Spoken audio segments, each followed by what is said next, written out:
Did you know that black people invented rock and roll? You ain't nothing but I did shake, rattle, and roll.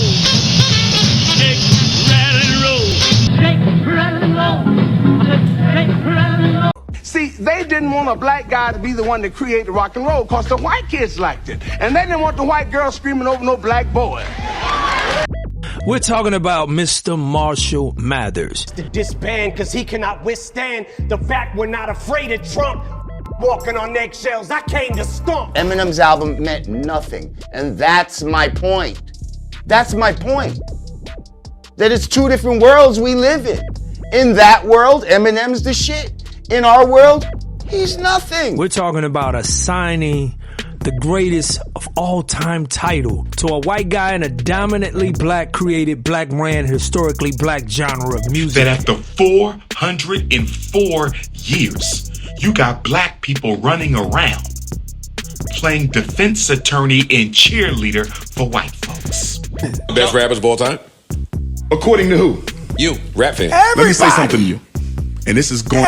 Everybody got him in their top 5. And one of the issues I have with the fact that we let non-Africans participate in our culture so much, they can do so as a hobby because whenever they want to take off their suit, they can put their white privilege suit right back on and pick up the privileges they had before they made the rap album. Eminem has all the privileges of a white male and the privileges of being in the hip-hop community. So we got to be careful about letting non-Africans come into our community, benefit or participate in our culture when they get to leave at the end of the night. Jane Elliott can leave at the end of the night. You black forever. You can never take your costume off. You don't think Eminem is one of the best rappers of all time? Hip hop.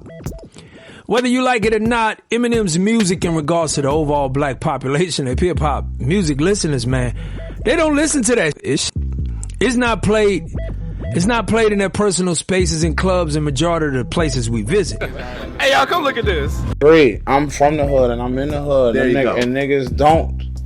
There's nobody in the hood that's riding around to an Eminem album. That's just facts. That's what he's saying. And I'm sure Eminem know that. You know what I'm saying? We were told that Eminem was the greatest. Oh, and by the way, he was white.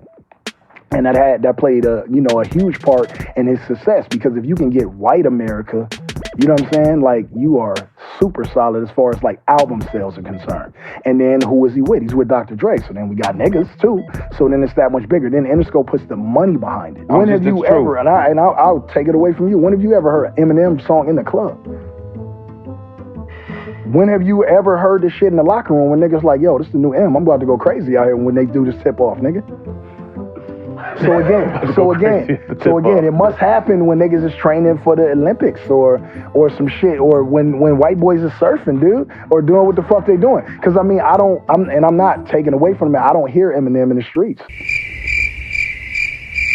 The argument is made: can someone who has a racist background, no matter the age, we don't give a damn about you was 12 or 14 or 15.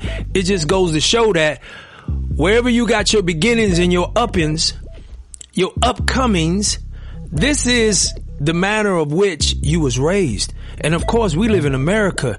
America is the stench of racism. So it's no surprising to us that we hear racist overtones and raps created by him in his early startings.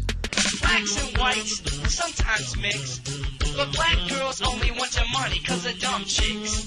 So I'ma say like this: don't date a black girl, take it as a diss. If you want, but if you don't, I'ma tell you like this: I surely won't.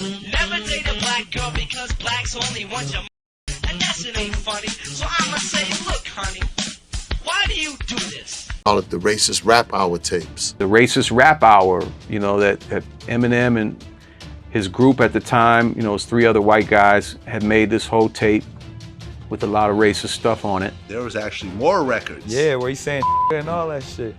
Yeah, like calling black people monkeys and stuff like that. It was when Benzino decided to say, hey, Eminem is a racist. We need to listen to this track. I actually got to go to the Hall of Fame induction ceremony for my dad.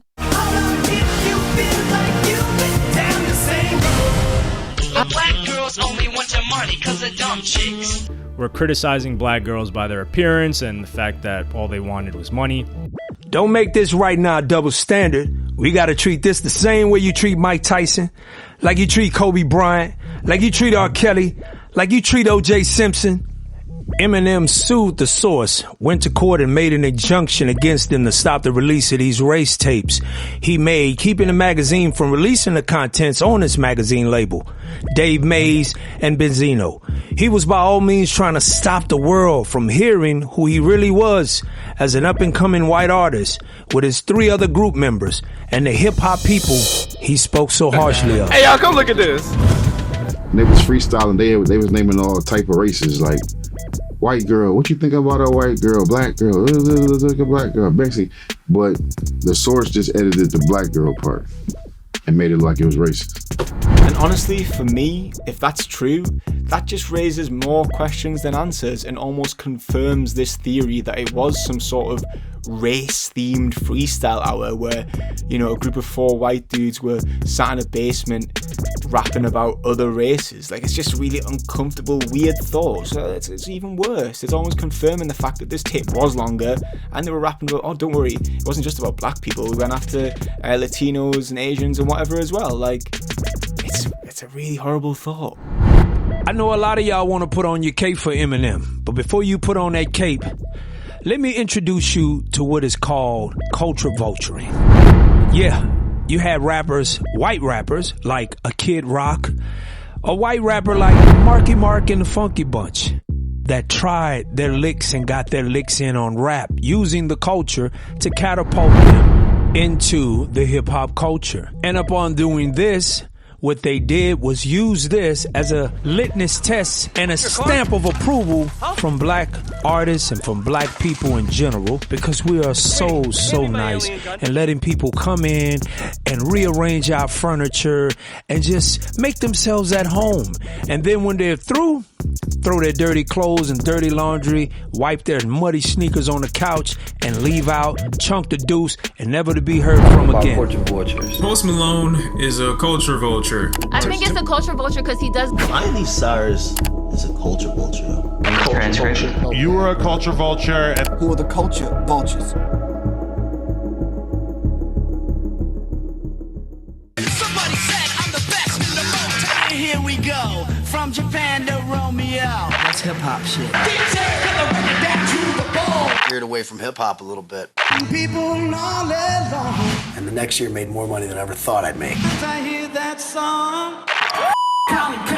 Kid Rock told The Guardian he had no plans to stop waving the flag. I think you have to remind me that Black Lives Matter. Got a little hip hop in here still, but it's. I mean, you are doing something else. You've sort of moved away from all of that stuff in the very beginning of your career, haven't you? For the time being, yeah. So when you think of Kid Rock, you'll probably think about that country singing dude that caters to right-wing politics, but that's not how he started out. Kid Rock started out in Detroit in hip-hop. Now I know what you're thinking, Detroit is a tough city, but the thing is, he didn't grow up in Detroit.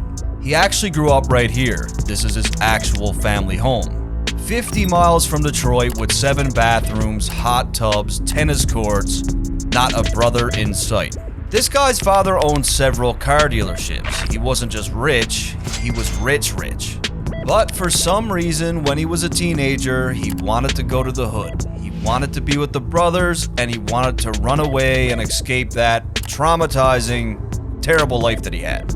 And this is the big difference when we look at someone like Eminem, who also grew up in Detroit, but in poverty. Marshall had no other choice but live in poverty because there was just no other options. Whereas someone like Kid Rock just used the hood as a place to take field trips and sponge off the culture.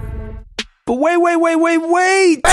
We're not going to absolve Mr. Mathers of his pouty mouth of being a staunch racist when he first started his career, of which he tried to hide. A lot of y'all are too young or probably don't even know nothing about this and don't want to hear it. Close your ears and say la la la la la la la like you don't want to know. You don't want to know. This is the person you're going to tell to black people, the culture of hip hop, that he's the GOAT. Dr. Umar was right, and Dr. Umar was on to something. How the hell you gonna let an outsider come into your culture and then brand him the best of all time. See, that's the slave in you talking.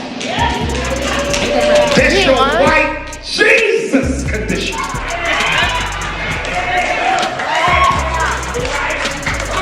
Black people are always looking for a white Jesus. I'm not talking about the Bible. And I'm not talking about the black Christ. I'm talking about the white counterfeit version they gave you. And so black people have this low self-esteem need to always make white people feel extra comfortable. That's why whenever we fighting for black justice, we never keep the conversation focused on us. Every time you hear Negro talk about black injustice, they gotta start mentioning other people. Comments on the Joe Budden podcast was about business, not personal. The business of protecting the sacredness, authenticity, and integrity of African culture. I said that no non-African can ever be the best of anything in African culture. You can't be the best cook of African food. You can't be the best rapper of African hip hop. You can't be the best singer. You can't be the best priest of African culture. Nothing we create can a non-African be the best at. First of all, it makes absolutely no sense at all. I don't even see how an African can come to the conclusion that a non-African can be the best at anything when we are the oldest people. We are the first people. And we are the most numerous people. So when you say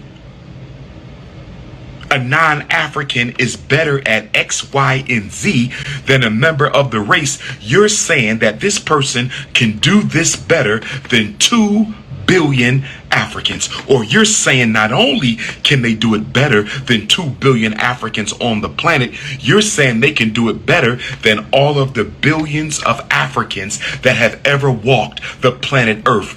You know, and I know that that is absolutely ridiculous. Dr. Umar, please. Please. First of all, the one thing I want to know is, and I think I need to Google this, where did you get your doctorate? What makes you a doctor? And then, where did you come from, and what makes you an authority on hip-hop? Now, Eminem don't need Dr. Umar to tell him that he's one of the greatest of all time, because we've already have said it. Hip-hop is for everybody. Hip-hop might have been created by black people, but the love of music, melodies, and rhymes has spread all over this world. That's like saying Pun can't be one of the greatest of all time because he's not African American, because he was Puerto Rican. Fat Joe don't deserve to be in hip hop because he's not African American. You weren't there, Dr. Umar, respectively. You were not there. I wasn't even there in the very, very beginning of hip hop. I wasn't there with Dougie and Mo D and the Crash Crew and Grandmaster Caz and Sha Rock. I got on in 89 and was able to show those videos and help spread the gospel of hip-hop around the world. I am highly respected in hip-hop, way more than you, Dr. Umar. So who are you to be saying something like that about Eminem? To be talking about Eminem can't be a GOAT. That really fucking bothered me, because Eminem is not only a dope-ass MC, I consider Eminem a friend, and I know how hard he worked.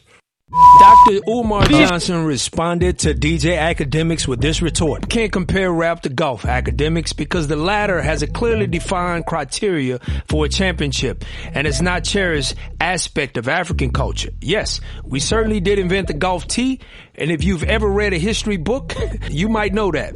Bunny hopping for the white Jesus of rap isn't a good look on my Jamaican African family, so please cut it out, ninja.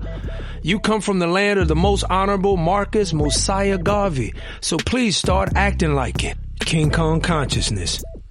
Dr. Umar Johnson also replied to Ed Lover by saying, "My dear brother Ed, are you serious? You question my credentials as to where I earned my doctoral degree because I stand unapologetically in defense of African culture against co-options, usurpations, and colonization by outsiders. I am not the expert on hip hop, but I am an expert on the exploitation of black culture by non-Africans. I said what I said and I meant every word of it. I'm pretty sure Mr. Mathers can speak for himself. He doesn't need a Negro gatekeeper voluntarily playing defense attorney without being asked to do so. I never questioned the man's talent. I rejected any attempt to anoint him as the GOAT. I never personally insulted him. Your comments about Fat Joe and Big Pun make absolutely no sense, as being Puerto Rican is nationally and being Latino is an ethnicity. Being African is a race, and most Latinos are genetically of African origin. As far as your comments that hip-hop is for everybody and that you consider Eminem a friend and that you know how hard he works, sounds like some of that same old colorblind rhetoric that has allowed black culture and communities to be exploited by outsiders as far as back as we can remember. Perhaps you should have been as vocal when Eminem was exposed years ago for putting out those racist lyrics about black women. Where was all that passion at? Huh, Ed? Mr. Lover? That was Dr. Johnson's reply, and that was my vocal emphasis. Thank you. Ooh, Dr. Umar is going in. He also replied to the elder MC Shan. He replied to my dear elder MC Shan, I grew up listening to you. Just as I spent my high school years listening to Ed Love on your MTV Raps. Unfortunately, I must respectfully disagree with both of you elders. And I must admit that it hurts my heart to see two icons rush to the defense of a non-African without him needing to utter a single word. Your comments that Eminem got in this culture because he was as ghetto as the rest of them motherfuckers. And that's Snow, is as ghetto as I am, clearly show that we as a people still haven't grasped a true understanding of white privilege and how it operates in America. Additionally, he mentioned me on the Grammys as a personal issue that has nothing to do with the protection of our culture. Your comments, Dr. Umar, I know you're on this black culture thing, but you jumping on the wrong thing. Eminem was no Mark Zuckerberg. His plight was just as some of us in the black community. We're absolutely ridiculous and clearly shows that slave plantation protectism politics that thrives within the heart of the descendants of enslaved. Now let's get this straight. I don't agree with the pandering of Dr. Umar when it comes to the black women, but when it comes to the consolidation and the representation of black people abroad or black people in America, I do align myself with that rhetoric, right? So as far as Eminem, I don't deny his talent, his gifts, or whatever that God has blessed him with. I don't deny it, but you don't have a checkered past. And I'm not saying that a man can't make amends for who he is, but you can't be considered the greatest of nothing over here. Regardless of those who have cupcake hearts and hearts full of soft, sweet, gooey little feelings inside, and all of us is one big family, and hip-hop is for no, hip-hop ain't for everybody. Just like rock and roll was for us and it got took. And we don't know that. Just like everything else, and the same thing that's happening with hip-hop. This is Big Bass Life. Comment. Come on, man. Leave your comments. I've been getting a lot of Eminem haters, a lot of these No Shaq Life haters. You dig what I'm saying? Just come on in here and comment, because we don't believe that he's the greatest. Nowhere in my book, because nothing that he's talking about touches my soul. It don't tickle my spine. It does nothing. A bunch of raps about dysfunctions in his house and his home. Cool. Take that to where you got it from. It's 46 million, it's 80-something million Europeans that love it. They love it. They like it. You know what I'm saying? So, it's no disparaging thing, but it is what it is. This is Big Bass Life with another informative video. This is part 1. Y'all keep messing with me. I'm going to go deeper. Killing the GOAT argument of Eminem. That's My right. biggest Big Bass regret in Life. All right. Is, not using my time on this earth. Spend more time. Fucking bitches. Yeah, my bitch, she bad, got a lot more ass, nothing about me average. Nigga get mad and they act like you never had a motherfucking baddie. chasing these chickens, pop out. Hit it, I'm gone, you drop by. Box don't belong to you, cock block. Got so many files, need to drop by. New Orleans, wet, mop. Dreadhead, bumper clock, top pop. Talk your shit, let her bop. Fall asleep, call the beat, wop. Dancing in the club or the drop top. Just like a fuck nigga, yop. Pull up in the cut, hit a pop. That's why I'm moving like Tupac.